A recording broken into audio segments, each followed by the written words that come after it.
and defend our nation and to keep our promises to those who served in the military that defends us. My colleagues and I on the Senate Committee on Veterans Affairs have consistently said we would provide the VA with the funding it needs to provide care and services to the men and women who've served our nation. I've heard it said many times here in the Senate and elsewhere that it's too easy for us to go to war and never easy enough for us to pay for the bills for those who sacrificed so much during war. The debt ceiling deal delivers on our commitment to support veterans. The deal also secures the full funding of the toxic exposed veterans that was authorized by the just recently passed PACT Act. In regard to government waste, this legislation will slow the rate of spending and recoup unspent funding, starting with COVID funds to the tune of billions of dollars. The pandemic is basically behind us, and there is no reason for us to keep spending under the rubric, under the title of COVID relief funding. Additionally, this legislation will cut significant funding to the Biden administration's plan to hire thousands of additional IRS agents. I'm an appropriator, and I've long been an advocate for what we around here call regular order, what folks back home would just call doing your job. I've been an advocate for us passing. The way this process is supposed to work is we have a budget that outlines how much money we can spend, what the revenues are to pay for it, and then we divide that money that we're going to spend in discretionary spending up among 12 bills that the Appropriations Committee and ultimately the Senate and the House and the President then have something to say about. I've been an advocate for passing those separate 12 bills. We haven't done that very well many times. For far too long, we've relied on continuing resolutions and massive omnibus packages to fund our government. Those omnibus packages allow for a small group of members of Congress to make major decisions for the rest of us. It adds to the uncertainty of what's in a bill when it's such a massive piece of legislation, and it creates, rightfully so, cynicism among my constituents about what's in there and did you read the bill? These measures, the way we do it, the way we have done it in the past, are not good government, and they lead to the ease of additional spending. It becomes too easy to add something to such a massive bill. This legislation would encourage Congress to do its job by passing 12 separate appropriation bills or face automatic caps on spending. I hope the outcome of whatever happens on this piece of legislation, I hope the outcome with the leadership of the Appropriations Committee that we have today means that we're going to do 12 separate bills, each with the scrutiny of an appropriations subcommittee and the opportunity for amendments by all senators on the Senate floor. Working to spend less will help stop this runaway inflation, but this legislation goes a step further by stimulating the economy and protecting Americans from new taxes. Unleashing American energy is a key to reducing energy prices, stimulating our economy, and strengthening our national security. The permitting reforms included in this bill will help get energy projects approved more quickly rather than being bogged down in a set of bureaucratic regulations. Things that should take months or a few years, hopefully will be the case and not take years or decades. Raising the debt limit is not something I or any of my colleagues should take lightly. Why have a debt ceiling if it's just automatically increased every time it's met? Don't we wish that would work in our credit card bills that we receive? We have a limit on what we can spend because sometimes people and always government needs to be told no. We are seeing firsthand the consequence for spending outside our means, and there will continue to be more consequences. But no deal is not a solution either. This is really the clash of a bad outcome of a default, and the bad outcome of more spending, more inflation, and a greater challenge to our country and its economy. No deal is not a solution. It doesn't, and defaulting, I can't see any way that that is helpful to Kansans or Americans. American people elected a divided government. It's what we work in every day here. Democrats hold the White House and the Senate. The House Republicans deserve credit for negotiating a deal with a reluctant president and passing an agreement with reasonable caps on federal spending. This bill represents progress and is that proverbial step in the right direction. Cannot continue to borrow money we don't have and saddle future generations with the consequences. The debate cannot end here, however, with this vote. However, the outcome of this legislation, Congress, we should never have to wait for a crisis, an economic crisis, the debt ceiling, to take fiscally responsible measures. It should be part of a way of life here. Those responsible measures need to become the norm for every member of Congress and for this and every other president. Without a serious long-term plan and subsequent action to reduce spending, we'll be back in this position way too soon and will jeopardize the American dream. It threatens our children and our grandchildren's futures, as well as our nation's ability to defend itself against global threats. I always tell myself that my responsibility as a citizen of this country, not as a senator necessarily, but just as a citizen, is to do what we can do to make sure that the American dream is alive and well, the liberties and freedoms that we enjoy as Americans through the sacrifice and service of many and the wisdom of the founding fathers and the Constitution of the United States. Our job is to make certain those liberties and freedoms are protected for people we'll never meet, and that the American dream is alive and well for people today and their children and grandchildren. America still stands as a beacon for others around the world, and there are others who in other countries who are trying to live the American dream. They're envious of what we have, but it's fragile and it can go away. It's our responsibility to make sure that's not the case. We can't let this happen. We have to confront our threats head on.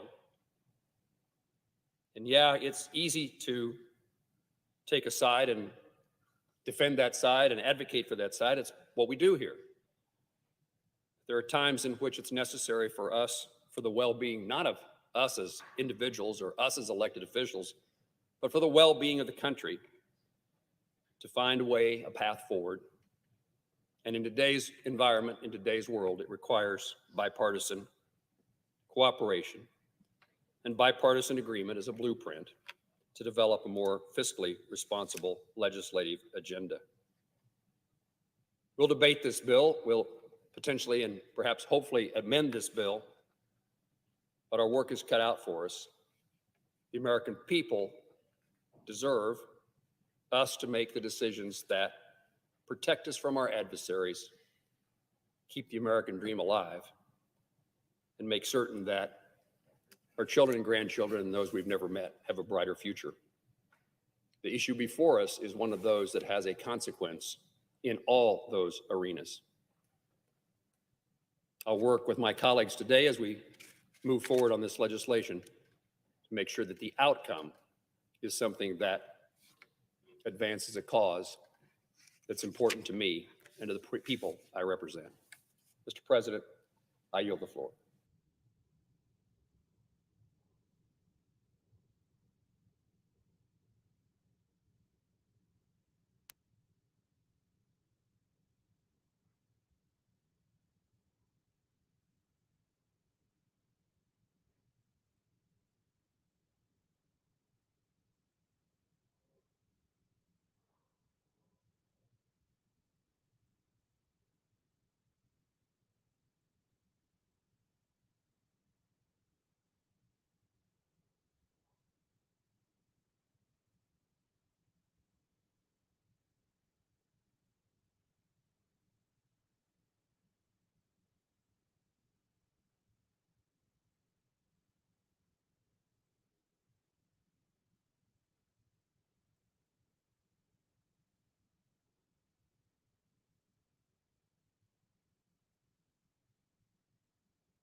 President.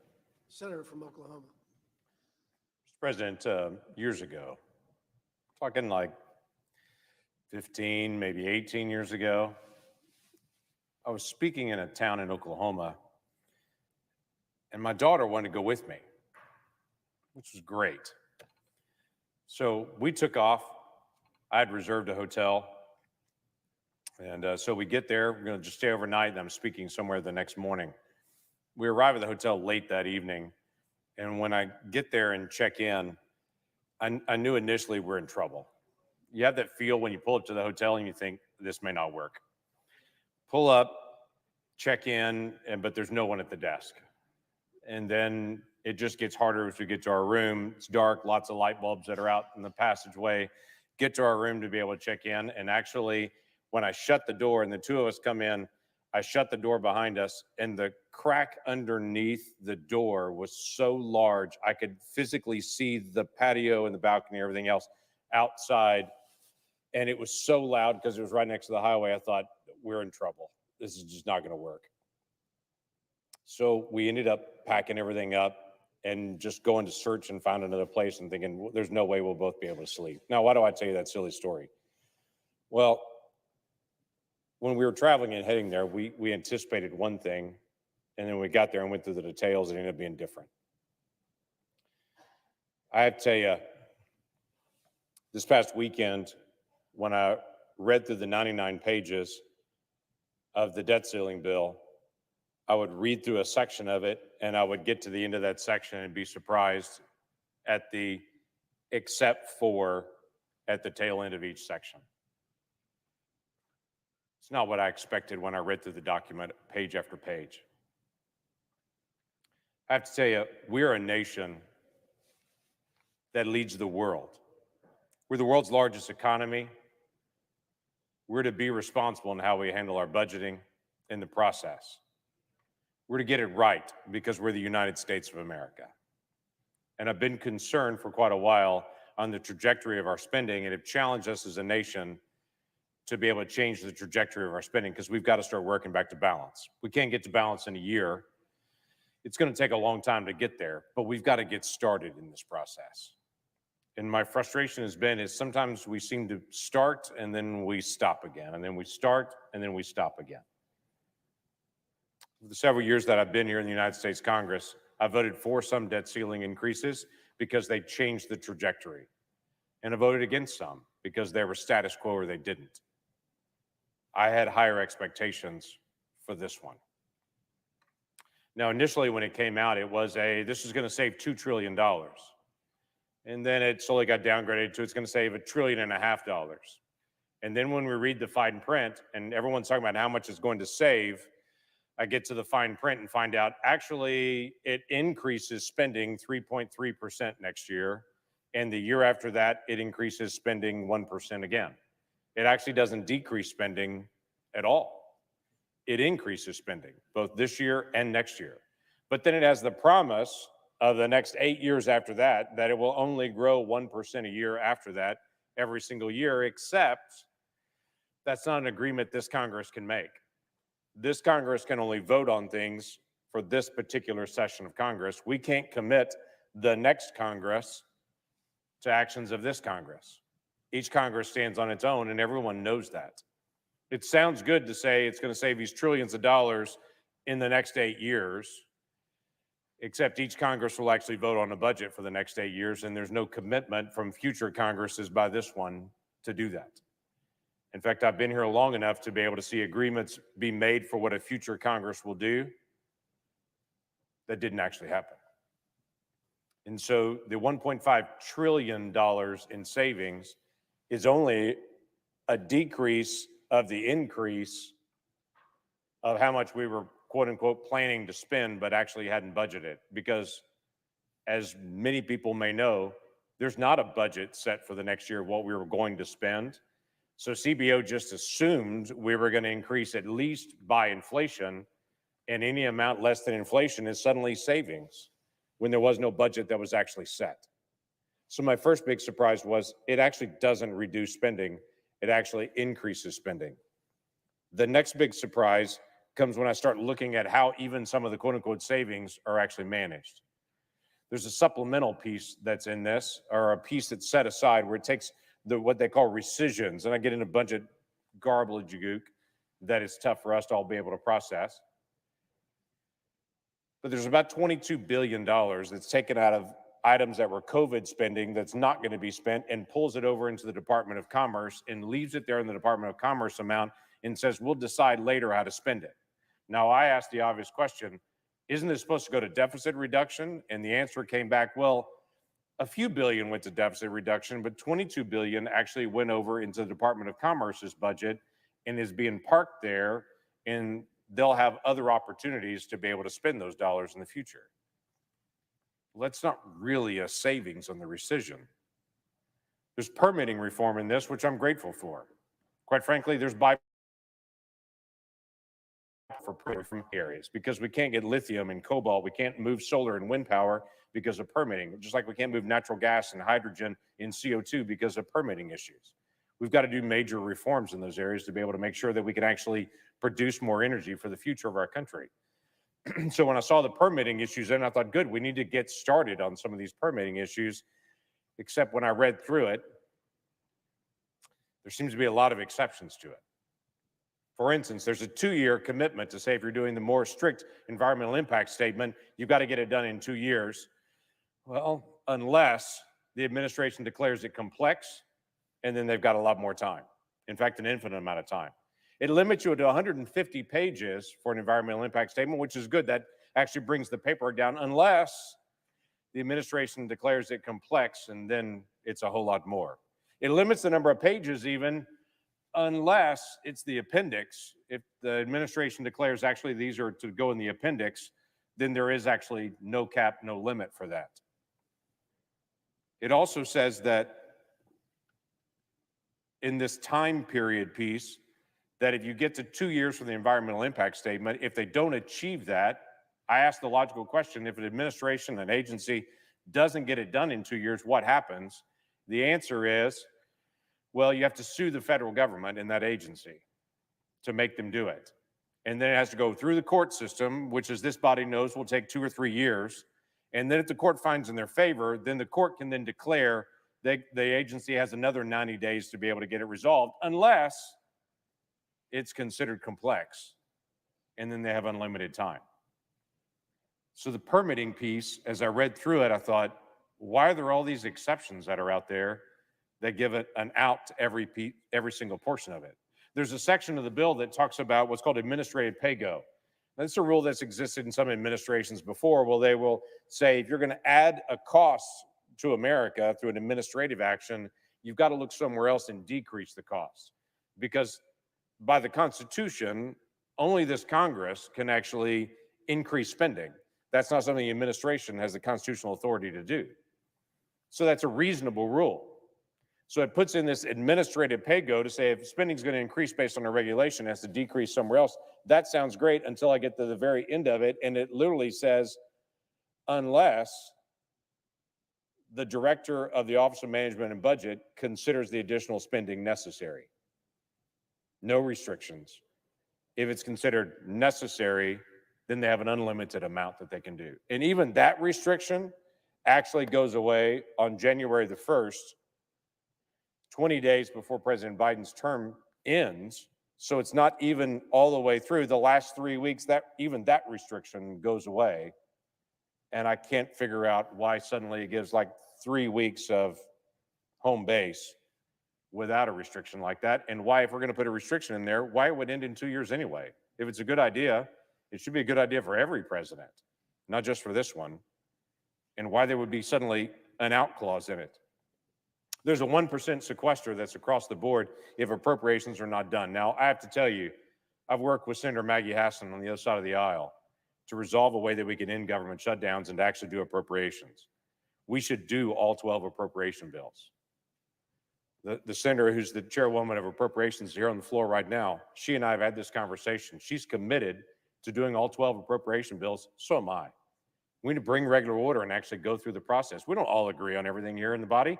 Welcome to America. 320 million Americans don't agree on everything. Okay, well, let's talk it all out. Let's have the debate, let's have the vote and go from there. We haven't had that ability in years now. So Senator Maggie Hassan and I have a bill dealing with ending government shutdowns and pushing us towards doing the 12 appropriation bills. That is not a bipartisan bill. Quite frankly, it's a nonpartisan bill. I don't find anyone here that doesn't want to actually give this back to regular order.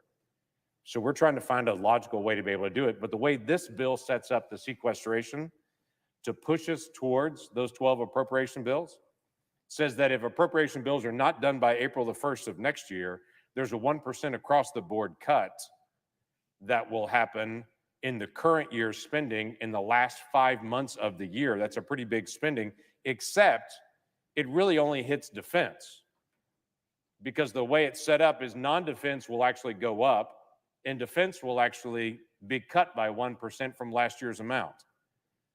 What in the world? Why would it be structured that way? Number one, why do we set up a sequestration piece at all as an incentive? Number two, why would it be designed to shape where it hits defense but not non-defense in the way that it's actually set up? And number three, when there were other options like Senator Hassan and our proposal to deal with ending government shutdowns and to get to actual appropriations, why wouldn't we do something like that that's nonpartisan, that's simple and straightforward to be able to do? The student loan suspension, there's been much publicity on the right about, well, this ends the student loan suspensions, except it ends it on July the 30th, when President Biden already says he's ending it on August the 30th. In fact, CBO looked at it and said, this doesn't save any money at all because it was already going away. It doesn't really change anything. It literally moves it forward a month, but doesn't change a thing. And then there's a work requirement process, which I have to say, I'm a big believer in work requirements. Not everybody here in this body is on that. I think work is dignity.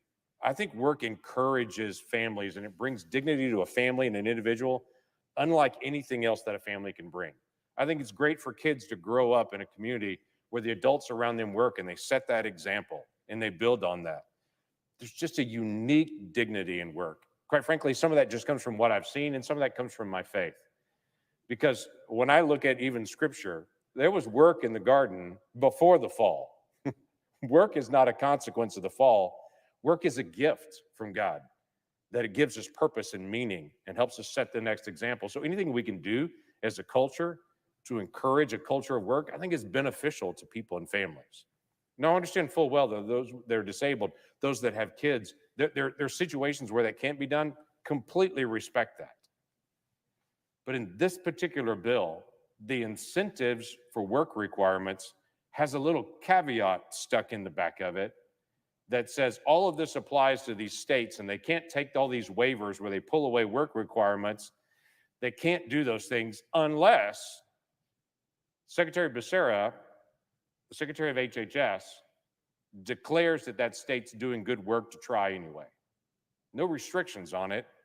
It just says solely, Secretary Becerra, if he decides that, it gets waived.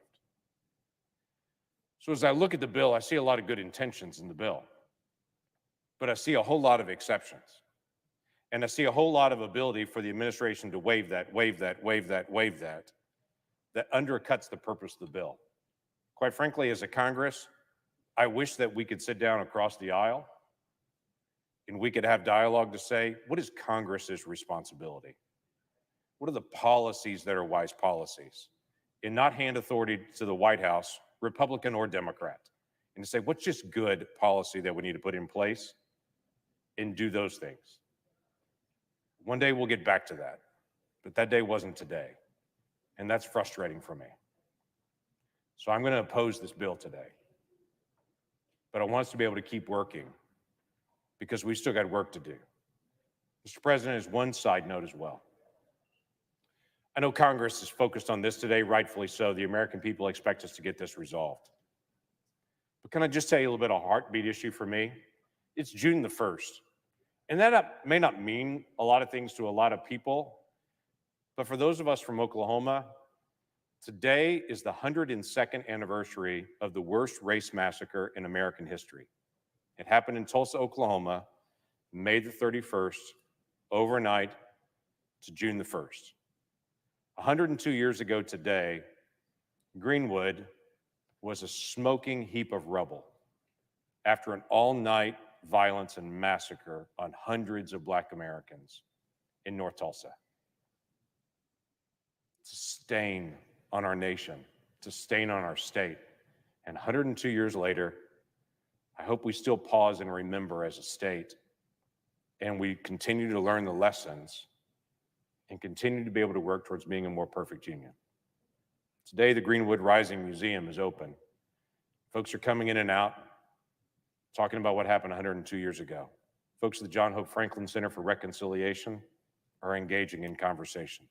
There's community groups all over North Tulsa that are meeting with people just to be able to talk and to say, what have we learned 102 years later? How can we still be better as a nation still? We've learned a lot, we've grown a lot, but it's unfinished business for us. So on June the 1st, I remind us as a body, there was a massacre 102 years ago today. We shouldn't ignore this moment to remember how we take tragedy to triumph. I yield the floor.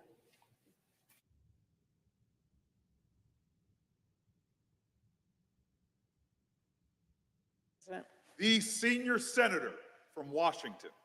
Thank you, Mr. President. And first of all, let me acknowledge the final comments from the senator from Oklahoma. And thank you for making us all pause and remember that important time and the important lessons that we all need to move on from here. Thank you very much. Mr. President, like so many of my colleagues, I spent last week back home hearing from folks in my state. And everywhere I went, I heard from people about how the investments that we make here in Congress actually matter in their daily lives. How the funding that we provide from here helps students at Lake Washington Institute of Technology in Kirkland pursue their dreams and get a higher education and find a good paying job. Helps entrepreneurs in Tacoma start a business and grow it from the ground up. Helps pregnant moms who rely on the Rainier Valley Midwives Center to get the care they need to have a healthy pregnancy. I saw how our federal investments make cutting-edge biomedical research possible at the Allen Institute in Seattle, leading to breakthroughs that save lives and give people more time with their loved ones. Again and again, I heard about the resources that we send back home pay off in a truly meaningful way. And it's true, the investments we make in our country are critical. They're critical in helping our families succeed, keeping our communities safe, and keeping our nation strong, secure, and competitive. We aren't simply spending, we are investing. We are investing in fighting deadly fentanyl, in upgrading our crumbling infrastructure. We're investing in keeping America on the cutting edge of clean energy and scientific innovation. We are investing in rebuilding American manufacturing and bringing industries of the future back home here to our shores. I could go on, but the point is, the funding decisions we make right here in this chamber are not just numbers on a page. They are investments in people, in families, in our communities, and ultimately in our country's future. And they are also crucial to keeping our country secure and on the cutting edge as competitors like the Chinese government work hard to outpace us. As we all know, our adversaries are not restricting their investments in their futures. They're not. And they're not teetering on the verge of calamitous default for the sake of partisan politics. And yet, instead of listening to people back home, instead of listening to the flashing red warning signs from our competitors, House Republicans have been insisting on draconian cuts and harmful changes to the programs that are a lifeline for struggling families and the lifeblood of our global leadership. House Republicans' push to slash this funding for key federal programs is alarming, and the way they have tried to make their cuts is downright reckless. We've got to be clear about what they have done here. Instead of working through the budget and appropriations process, as we do every year, to craft our nation's budget and determine how we spend money, House Republicans just decided they would threaten to tank our economy and force the US into default to extract partisan concessions. And they absolutely have not been shy about it. We heard from House Republican leaders and even the leader of the Republican Party talk openly about taking our economy and the American people, quote, hostage. That is damning. House Republicans admitting to using the full faith and credit of the United States of America as a political weapon. Needless to say, that is not how this should work. Negotiating is not one side saying, give me everything I want or else. Negotiating is coming to the table saying, here are my concerns, here are my principles, here's what I'm hearing from families in my state. Where can we find common ground? That's what people elected us to do. That's what they sent us here to do. And frankly, I think that's what many of us here want to do. I have heard from so many of my colleagues about their desire to return to regular order. And I have been working with Senator Collins to do that on the Appropriations Committee. But let's get one thing straight. Hostage taking is not regular order. It is just not. That's not the way we should arrive at the top lines for our spending bills. And it's time we put an end to this dangerous brinksmanship at the next possible opportunity by scrapping this debt ceiling and taking the threat of default off the table once and for all. No other country handles its credit like this. Hostage taking is no way to have a conversation about our nation's fiscal future. And let's be clear, for House Republicans, this never was truly about the debt anyway. Republicans added trillions to the debt under President Trump through tax giveaways for billionaires and giant corporations.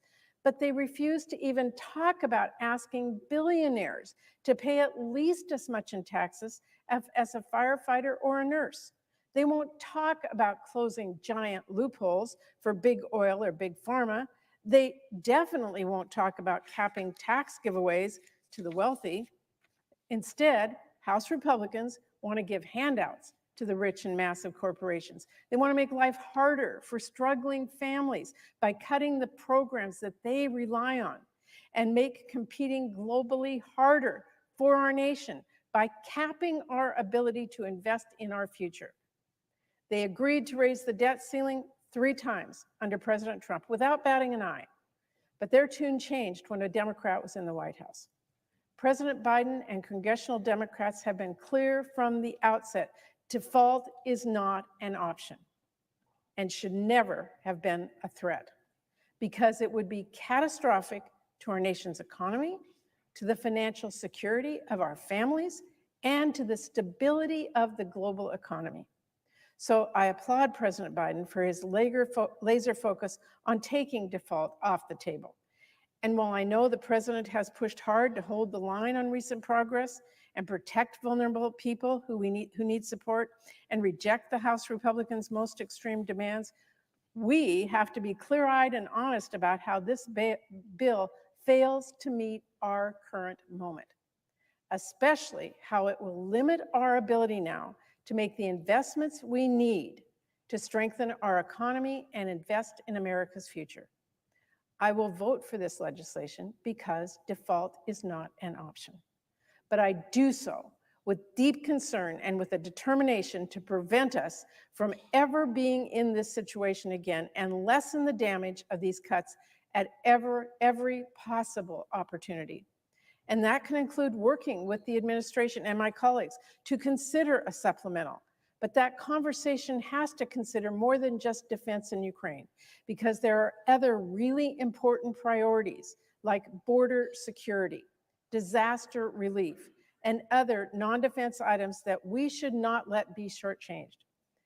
This is absolutely not a bill I would have written.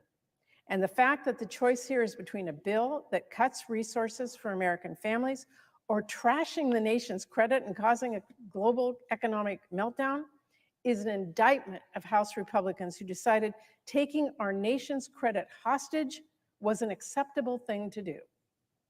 Understand that the programs being cut make a real difference in people's lives. I know that firsthand. I am someone who grew up knowing what it meant to get by on a tight budget. I had a big family, 6 brothers and sisters. My dad was a World War II veteran. He ran a mom and pop store on Main Street selling everyday goods in Bothell, Washington. We never had a lot, but we always got by.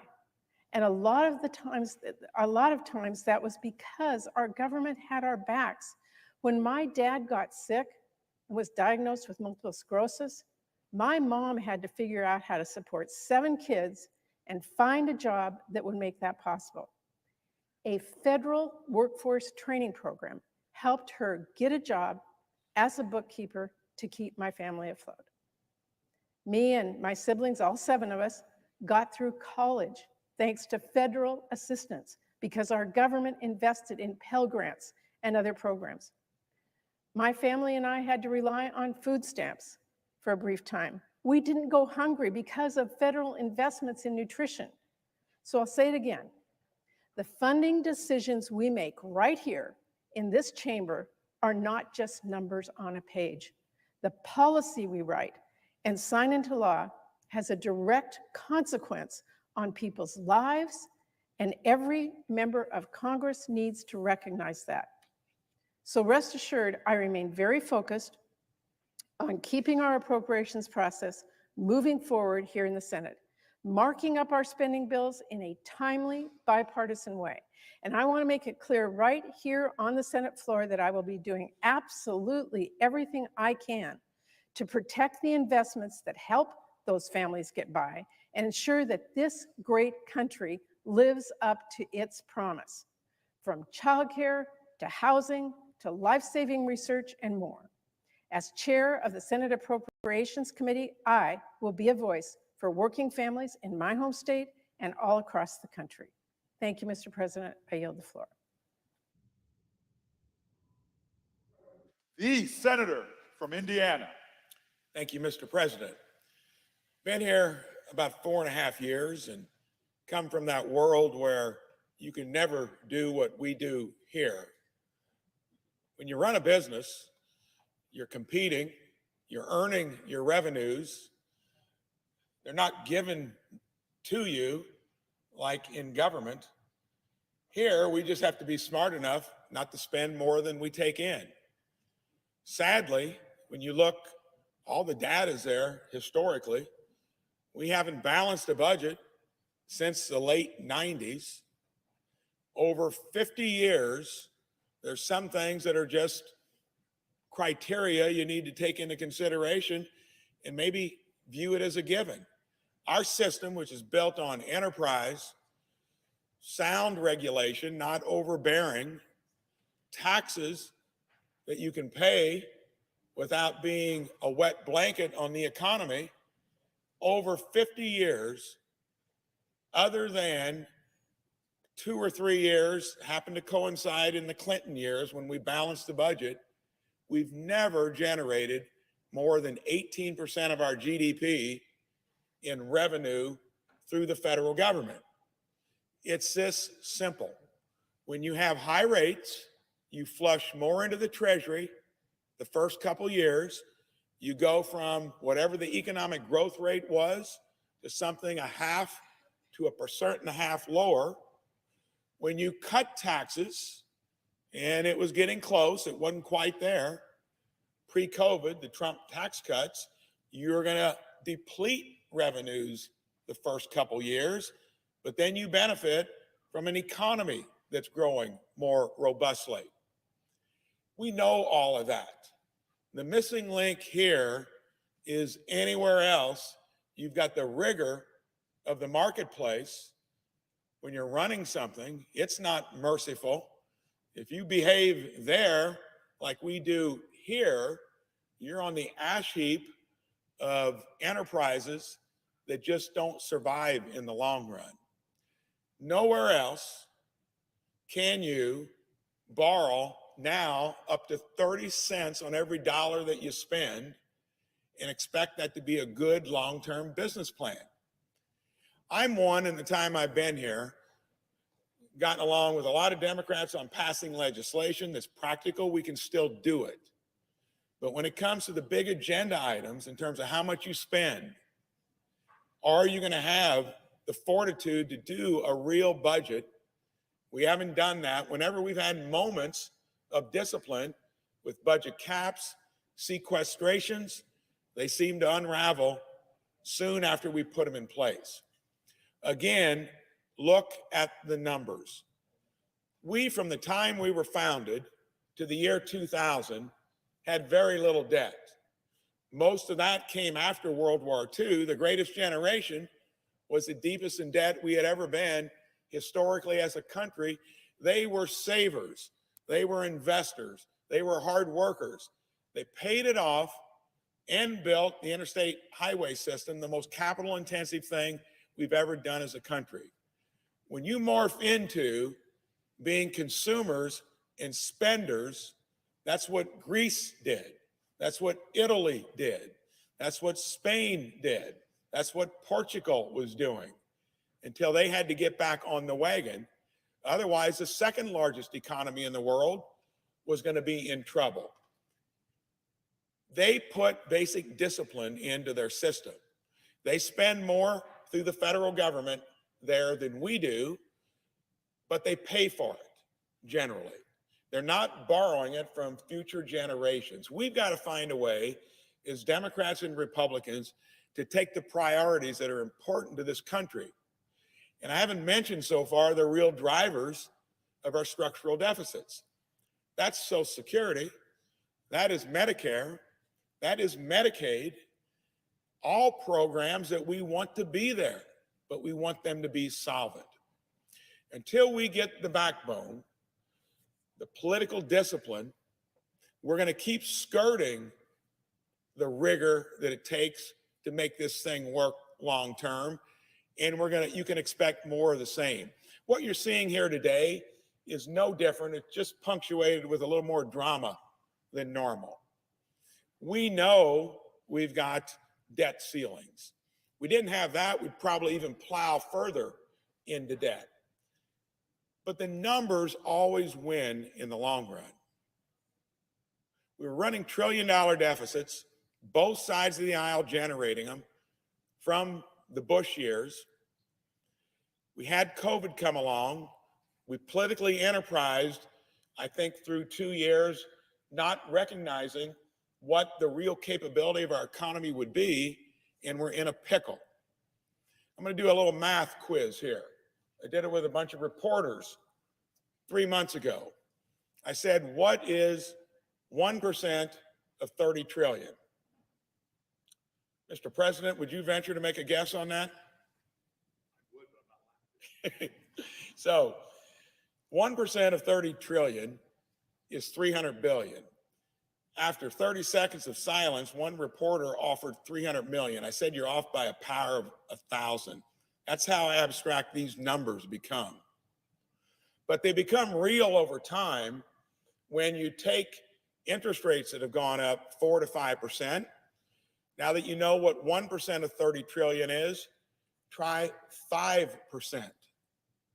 That's 1.5 trillion. That's what we're going to be pricing in to our debt that we're incurring. The only blueprint out there has been from the Biden administration, puts us 20 trillion further in debt in just 10 years. And all this is going to do is knock it back to just 18 trillion more. That is shameful for future generations. This institution needs to be healthy, and it needs to live within its means like households do, like local and state governments do, like all businesses do. Try talking to your banker running a 30% loss, want them to lend you the money.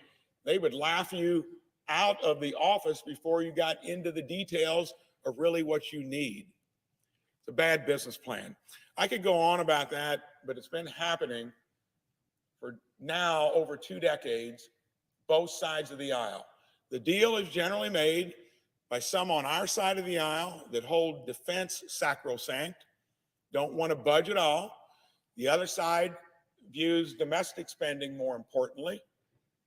But we generally work out this same deal, which you know what the net result is? We're deeper in debt. I did take Finance 101. I spent 37 years running a business with full competition the rigor of it, was on a school board, was on Ways and Means in our state government. It can be done. We've got the printing press in the basement. That's the Fed. When they take all this fiscal stimulus that we did, put it on their balance sheet, that's how you print money. Bad business plan for future generations. I'm here going to introduce an amendment called the No Default Amendment. We should not be flirting with this year after year when we know it's going to happen anyway. And until we put real reforms into the system, expect the same. The next time we hit the debt ceiling, when the Treasury says you're entering into extraordinary measures, that's when the clock starts. My amendment, if you can't get a real deal done with reforms addressing the things I've talked about, we're going to start paring back this place, and it's going to be across the board. Defense and domestic spending. Every 30 days, a 1% cut. If you are so thick-headed that you can't get it done then, another 30 days, you do it again. That would put some rigor into the process. But if we're not honest with the public and really address the programs that are dearest to most Americans, Social Security, Medicare, Medicaid, quit doing mandatory spending on things that aren't important, we're going to run this place into the ditch. And I fear for what my kids and grandkids are going to have to deal with. And I think all Americans should be worried about that. This would be at least the start of putting a little bit of discipline into an undisciplined system. Thank you, Mr. President.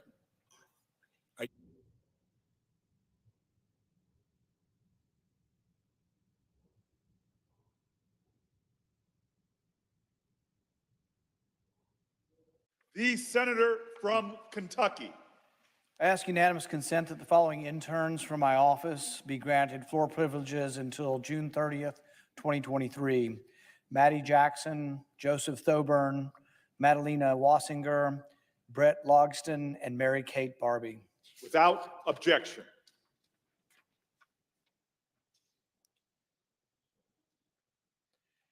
Our national debt now stands at about $32 trillion. How did we get here? Whose fault is it? Republicans? Democrats? Well, the answer is yes. Both parties are at fault for different reasons. Republicans come to this floor, and will come to this floor today saying, we need unlimited military spending. And Democrats will come to this floor and say, we need unlimited welfare spending. And guess what happens? They compromise. People say Washington doesn't compromise. They compromise all of the time. That's what this debt deal that's before us is compromise. But the compromise is always to spend more money. How do we know that? The debt deal that's been crafted by Biden and McCarthy is an unlimited increase in the debt ceiling. See, historically, when we raised the debt ceiling, it would be $100 billion or $200 billion or, God forbid, $1 trillion. It was a dollar amount. This debt ceiling will go up till January 2025. How many dollars will be borrowed? As many as they can possibly shovel out the door. It will be how much money can you shovel out the door until January 2025? That's how much we will spend. Is there a dollar amount? No. How much can you shovel it out and how fast can you shovel it out? There will be no restraint from this debt deal. There is a pretense. There is a playing around the edges as if, oh, there might be a cut here or there might be a cut there. There are no cuts. Why? 2/3 of your spending is entitlement spending. The on-budget entitlement spending is Medicare, Medicaid, food stamps, and other programs. They are called mandatory and no one ever looks at them. They go on in perpetuity. This is what drives the deficit. Who took them off the table? How come there's no discussion of this? Actually, Republicans took them off the table because they fear being criticized by the Democrats. It's being used in the presidential campaign. Let's not talk about the entitlements, but that's 2/3 of what gets spent every year. So if you don't talk about the entitlements, if you don't talk about mandatory spending, you're frankly not a serious person, and you will not make a serious dent in this problem.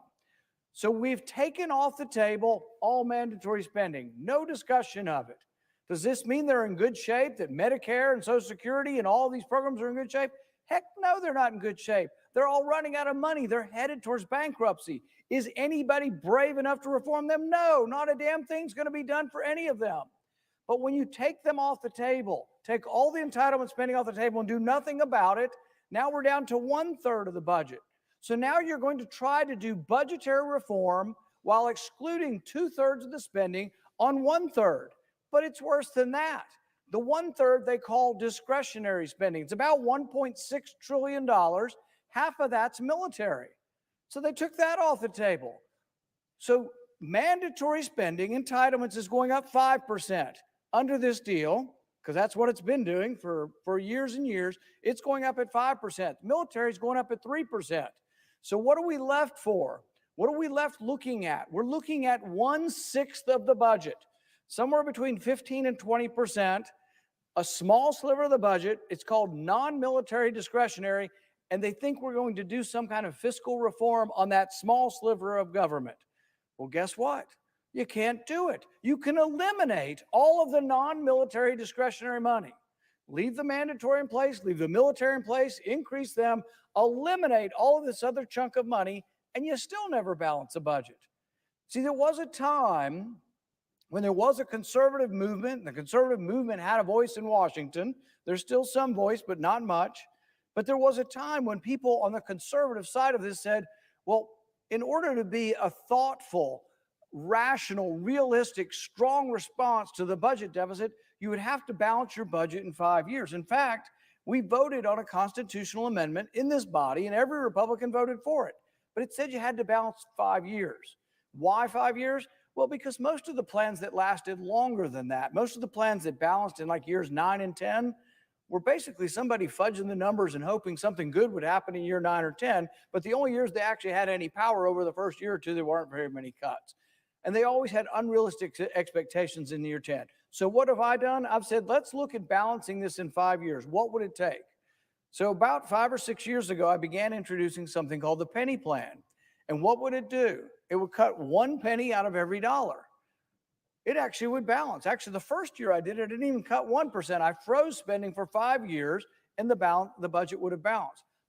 But the trick is, or not the trick, the truth is that you have to cut all spending or freeze all spending. You can't just freeze a sliver of the spending. So people have talked about, oh, there's a 1% trigger on the discretionary spending. That's $16 billion. They're going to add $4 trillion in debt over the next 2 years. And they say, but by golly, we might save $16 billion, which even that is not going to happen because the trigger isn't real, doesn't have muscle, and will be evaded. But the thing is that if we were to balance the budget over 5 years, what would happen is there now needs to be about a 5% cut of all the spending each year for 5 years, and then the budget would balance. And you say, well, isn't it just a number? What would that mean to real people? Why do I care whether the budget is balanced? Well, go to the grocery store, go to buy gas, go to buy anything, go to pay your rent. Look at your cost of living and look at what inflation is doing to you. Who does inflation hurt the worst? Those on fixed income and those of the working class, because they don't have extra expendable income. Most of their income goes towards things that they have to purchase each month. But where does inflation come from? A senator from Indiana described it accurately. We run a debt, this place spends money we don't have, and where's the deficit made up for? We sell that debt to the Federal Reserve. The Federal Reserve buys it, and you're like, wow, this is a great system. We spend money we don't have. We print up these things called treasury bills. The Federal Reserve comes over and then buys them. Wow, we can just do anything we want. We have the printing press. But when they create new money and that new money enters into circulation, that is inflation. Inflation is an increase in the money supply. And when you increase the money supply, you chase the same amount of goods, you're going to chase the prices right up. And that's where inflation comes from. So the debt is not just a number. The debt is about the value of your paycheck. It's about how far your paycheck goes. So right now we're in a bit of a spiral. We've had 9% inflation It's a little lower now, but we've had as high as 9%. And I think the cost of living increase for Social Security went up 9 to match that. But you'll actually find people who say, you know, even with the 9% increase, I still can't buy everything I need. I'm actually still being squeezed. But it's a bait and switch. It's because your government isn't honest with you. If your government wanted to be honest with you and they say, we're going to be everything to everyone and we're going to give you stuff. And it's funny because we have this comparison sometimes with Sweden, and people say, and many Democrats will say, we want to be Sweden, we want to be Sweden, and we're going to give you everything, and we're going to have a big government that coddles you from cradle to grave. But you know how they do it in Sweden? With a balanced budget. And I'm not advocating we become Sweden, but they balance their annual budget every year. You know how they have all that free stuff to give everybody, how they have a safety net that includes everything, including college, free healthcare, everything. They tax everybody, enormous amount of tax. Over here, the bait and switch is they'll say, we're just going to tax the rich people. It's easy. Just tax the rich people. They don't do that in Sweden, though. In Sweden, they tax everybody. It's a 60% income tax beginning at $60,000 a year. So everybody pays. The middle class pays. So if we wanted to be honest, and we're going to say, we're going to give you this massive safety net, you don't have to work, everybody can have a basic income, you do all of this, we would be honest, or we should be honest and say it would take massive taxes. Instead, there's a dishonesty, but the dishonesty is on both sides of the aisle. The Democrats say welfare is free and the safety net's free and Social Security is free and all these things are free. What do Republicans say? The military-industrial complex is free. You can have all the weapons you want. You can give hundreds of billions of dollars of weapons to Ukraine and it won't cost anything because we'll just print it up. See, there were times in our history when you went through a war and the devastation of war in World War II that people actually suffered and you could see the suffering and people felt like they had to pay something. But now we just put it on the tab. But there is a point at which the tab gets so large that there can be something precipitous happen. The question has always been, is this a gradual problem where we'll just have to deal with a little inflation, 5, 10% here, or is there a point at which there's a calamity?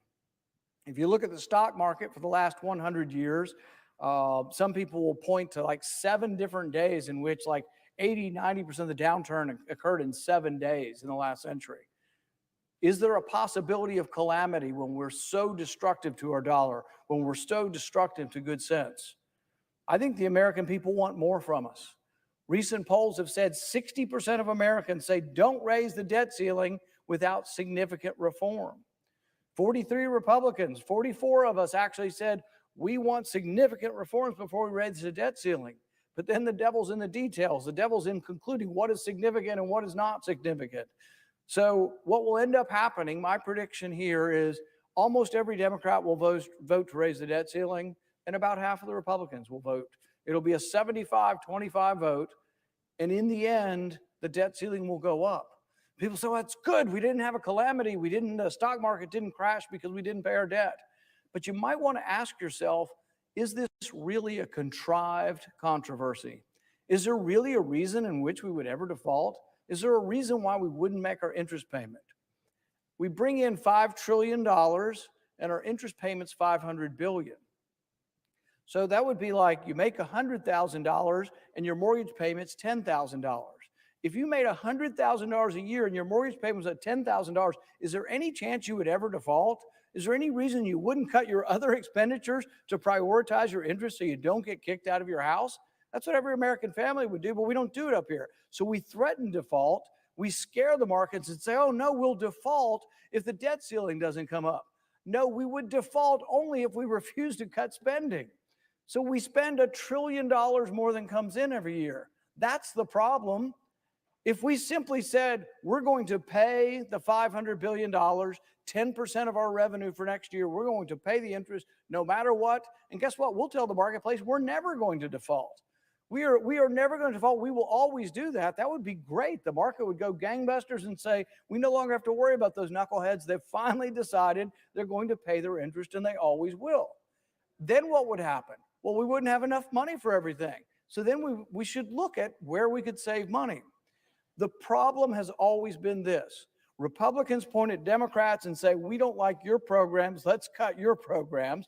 Democrats look at Republicans and say, no, don't cut our programs, cut yours. Everybody's don't cut mine, cut yours.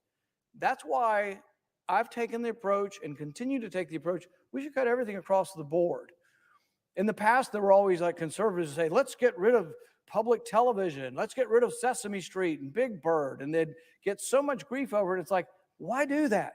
You're not balancing the budget over Big Bird. Take 1% of Big Bird's budget. Take 1% of everybody's budget. And what would that bring about?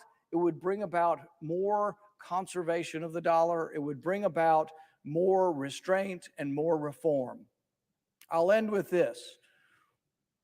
People say, where would you cut? I would say everywhere. But I can give you on the tip of my hand ridiculous stuff that should have 100% cut, but is never cut and goes on and on.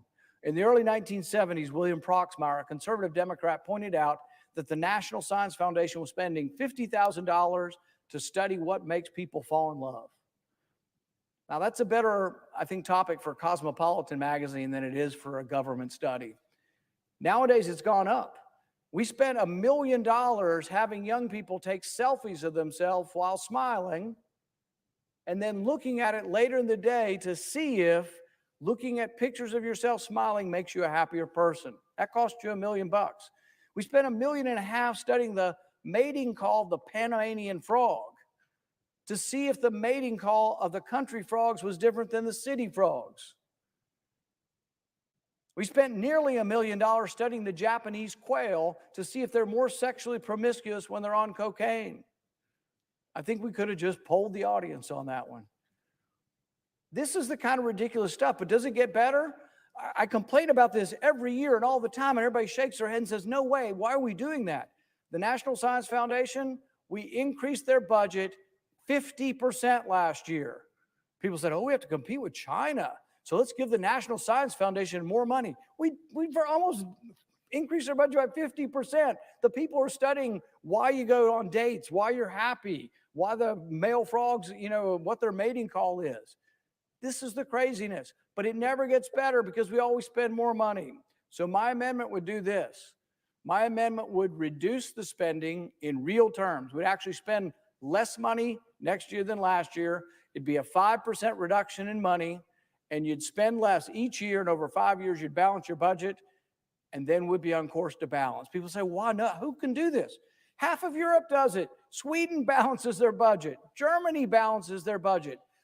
Over half of the countries of Europe run an annual balanced budget. Our profligacy in our spending is catching up to us. I say we act now, and I recommend a yes vote on my amendment. Thank you, Mr. President.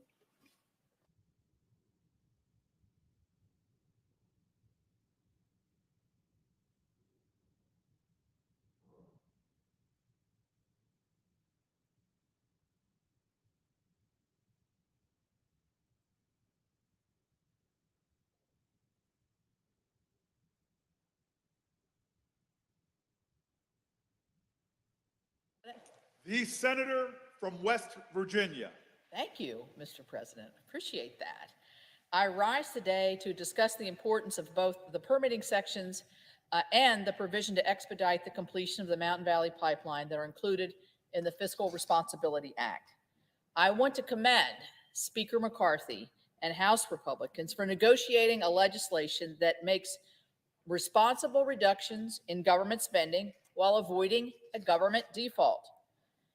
Including in this legislation are key elements of the Builder Act, a permitting reform proposal which was championed by Congressman Garrett Graves and by House Natural Resources Chairman Bruce Westerman. The bill represents a positive first step in improving the permitting projects for all kinds of projects. By amending the National Environmental Policy Act for the first time since 1982, we will help projects of all types, whether we're talking about a road, a bridge, a transmission line, a renewable energy project, a pipeline, or a port. Simply put, a project shouldn't take longer to permit than it takes to build. And that should be true regardless of what type of project is under consideration. This legislation will impose statutory deadlines on completion of environmental impact statements and environmental assessments. It will streamline the review process with threshold language that tells agencies when various levels of review are necessary. And it allows agencies to share categorical exclusions for similar projects because multiple agencies should not have to do the same work twice. Makes sense. By placing the one federal decision policy into the NEPA statute, this legislation will allow project sponsors to work with a single lead federal agency. Most of those listening probably thought that was happening anyway. And no, all these different agencies were giving all individual opinions. If you want to build things in this country, we should not force project sponsors to bounce back and forth from one agency to the next, often facing litigation at every step. It's just simply common sense to allow project sponsors to work with one lead agency. Now, more work is needed beyond this bill to fix our broken process for permitting projects. Reforms to the judicial review process, timelier Fish and Wildlife Services reviews, and improvements to the Clean Water Act are all very important. I introduced the Restart Act last month with a number of my EPW Republican colleagues to address those issues, and I will continue to work in a bipartisan way to see additional reforms into law. Today's legislation is a positive step on permitting reform, and again, I want to thank Congressman Graves and Chairman Westerman for their efforts to get us to this point. The Mountain Valley Pipeline. It is a prime example of an important project that has faced senseless delays, mostly as a result of litigation filed by anti-natural gas activists at the U.S. Court of Appeals for the Fourth Circuit. This project has undergone numerous environmental reviews and received approvals from multiple federal agencies, both under the Trump and the Biden administrations. These include actions from the Federal Energy Regulatory Commission, better known as FERC, the U.S. Forest Service, the Bureau of Land Management, the U.S. Fish and Wildlife Service, the U.S. Corps of Engineers, the West Virginia Department of Environmental Protection, and the Virginia Department of Environmental Quality. These are agencies that have already approved this construction of this pipeline. Given the multiple actions by federal and state environmental agencies approving this project, assertions that this project has not gone through adequate environmental review are just plain wrong. Both the Trump and Biden administration have expressed support for this project. Secretary of Energy Jennifer Granholm recently sent a letter to FERC endorsing the project. So, the Mountain Valley Pipeline is 95% complete and would be finished today if it weren't for the rulings by the Fourth Circuit that have stayed or vacated multiple approvals granted by federal and state environmental regulators. The Fourth Circuit has acted 9 times with respect to the Mountain Valley Pipeline. In 8 of those 9 occasions, the court has either stayed or vacated an approval from a federal or a state agency. Only once did the court uphold an approval for this project, and that was when the court upheld water quality certifications from the state of Virginia under Section 401 of the Clean Water Act. But within days of that opinion, the same Fourth Circuit panel vacated similar 401 water quality certifications from the state of West Virginia. Because certification from both states is necessary to allow the Army Corps of Engineers to issue a required 404 permit for the Mountain Valley Pipeline, vacating certification from one state has had the effect of continuing to prevent the project from moving forward. We've become all too familiar with the Fourth Circuit's blocking of key projects. The same panel that has rejected nearly all of the state and federal approvals for the Mountain Valley Pipeline brought before it took similar actions to vacate state and federal approvals for the now canceled Atlantic Coast Pipeline. Project sponsors for the Atlantic Coast Pipeline appealed one of the Fourth Circuit's 4 adverse opinions all the way to the Supreme Court. The Supreme Court reversed the Fourth Circuit in a 7-2 opinion that was written by Justice Thomas and joined not only by Republican-appointed judges, but also by Justices Ginsburg and Breyer. Despite winning at the Supreme Court, the Atlantic Coast Pipeline was canceled amid the threat of continuing litigation and permitting challenges. Activists are using the same playbook at the Fourth Circuit to try to stop the Mountain Valley Pipeline.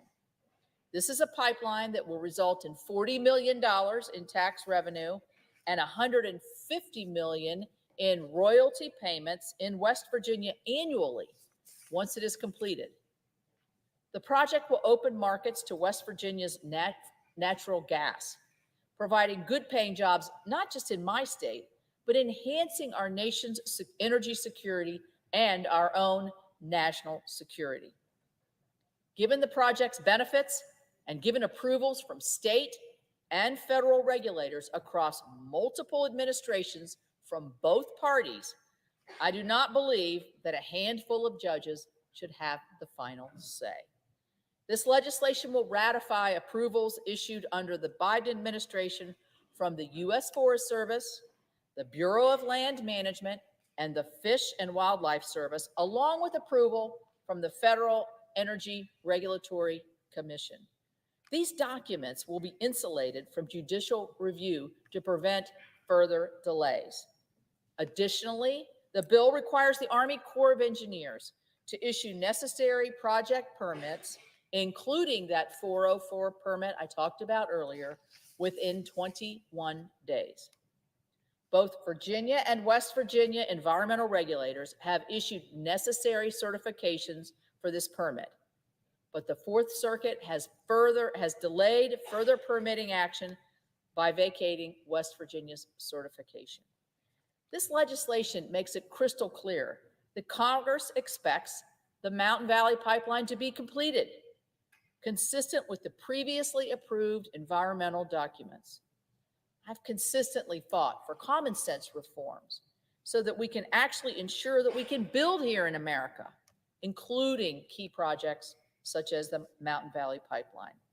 So it is my hope that permitting reforms, both the provisions that are in this bill and those that we should consider in the future, will allow projects to be approved and constructed in an efficient manner that does not require congressional intervention.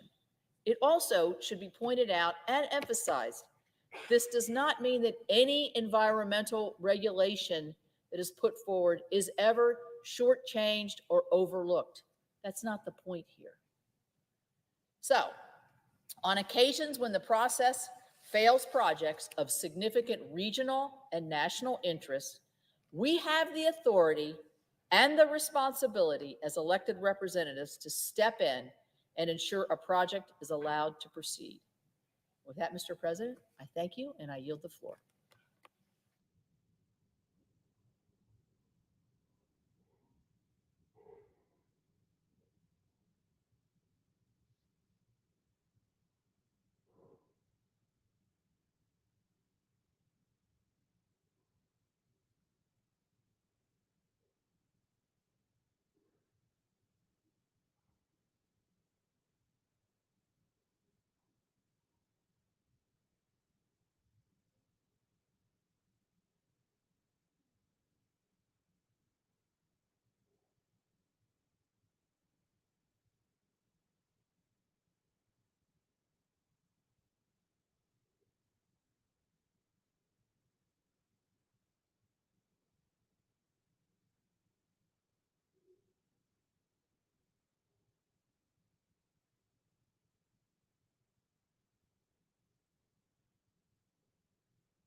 Mr. President.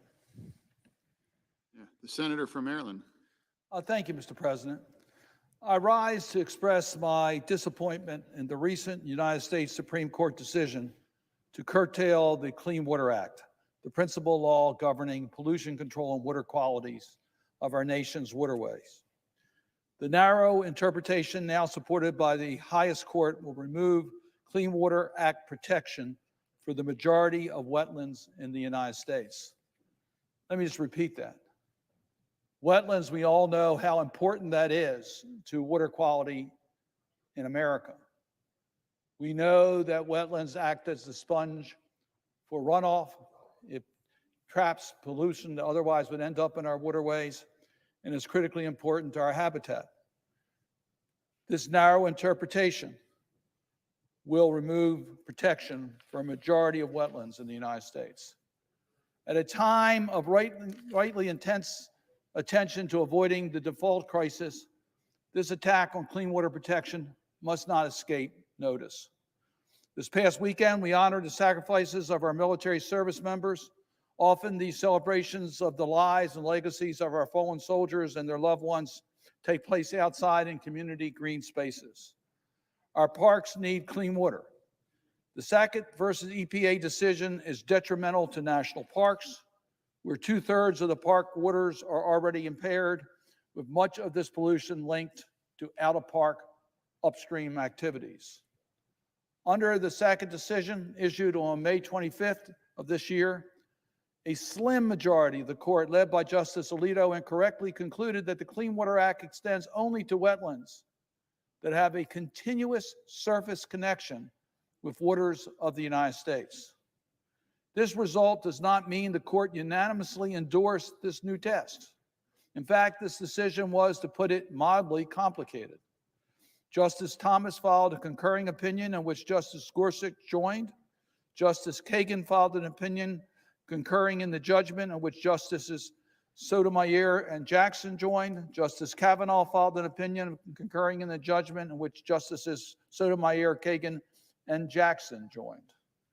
Put another way, 4 members of the Supreme Court, Justices Sotomayor, Kagan, Kavanaugh, and Brown Jackson, agreed that the Clean Water Act does not apply to the wetlands of the Sackett property, but they disagreed with the majority reasoning. In an opinion joined by 3 justices, Justice Kavanaugh contended that by narrowing the Act's coverage of wetlands to only adjoining wetlands, the court new test will leave some long-regulated adjacent wetlands no longer covered by the Clean Water Act, with significant repercussions for the water quality and flood controls throughout the United States. Justice Kavanaugh specifically noted that the health of the Chesapeake Bay would be at risk under the court's new test. Our national treasure, the largest estuary in the country, was one of 2 examples given, along with efforts to control flooding along the Mississippi River. In its opinion, the majority claims that Clean Water Act repeatedly uses waters in contexts that confirm that the term refers to bodies of open water. Despite this convenient fallacy, the waters of the bay are by no means limited to open waters. In fact, the Chesapeake Bay receives half of its water from a network of 110,000 streams and 1.7 million acres of wetland, most of which are non-navigable tributaries and non-tidal wetlands that drain to those tributaries. The watershed's roughly 1.5 million acres of wetlands are critical to restoring the Chesapeake Bay and its tributaries across 6 states in the District of Columbia. Wetlands are essential to water quality. They trap pollutants that are running off farmlands, suburban parking lots, and city streets before they can reach the 111,000 miles of local streams, creeks, and rivers that empty into the bay.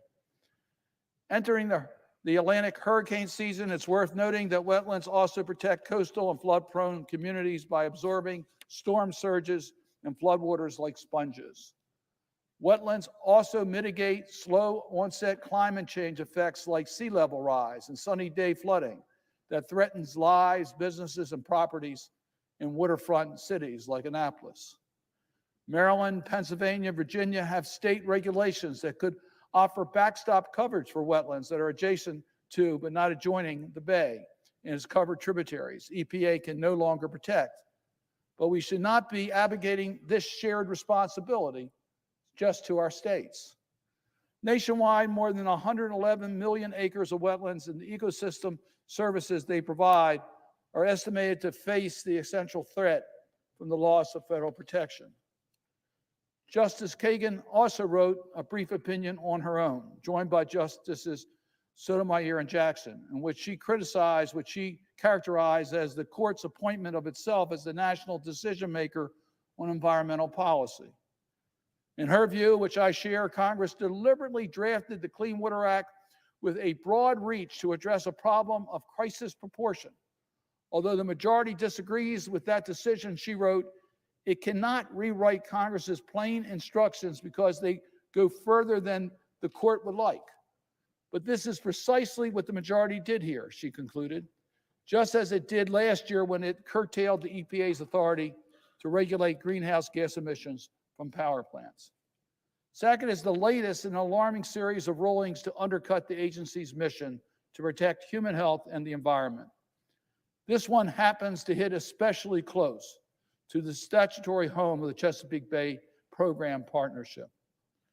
For now, to assert jurisdiction over an adjacent wetlands under the Clean Water Act, a party must establish first that the adjacent body of water constitutes waters of the U.S., relatively permanent body of water connected to traditional interstate navigable waters, and second, that the wetlands has a continuous surface connection with that water, making it difficult to determine whether the water ends and the water wetlands begins. This arbitrary new definition strikes at the heart of the Chesapeake Bay Program, science-based decision-making. Moreover, as Justice Kavanaugh notes, the court's new test is sufficiently novel and vague that it will create precisely the kind of regulatory uncertainty that the majority roundly criticized. The decision muddies the waters for a clear, workable waters of the U.S. definition after years of uncertainty. The rule of the final revised definition of waters of the United States rule the EPA and U.S. Army Corps announced in December established a clear and reasonable definition. The common sense approach by the EPA must now be recognizes that pollution upstream can have downstream impacts. So we must protect the system to safeguard downstream communities and our environment. The rule, this opinion invites opponents to challenge, also maintain long-standing Clean Water Act permanent exemptions for routine farming and ranching activities. Basically comply to what we thought the rule was before the Supreme Court decisions almost a decade ago.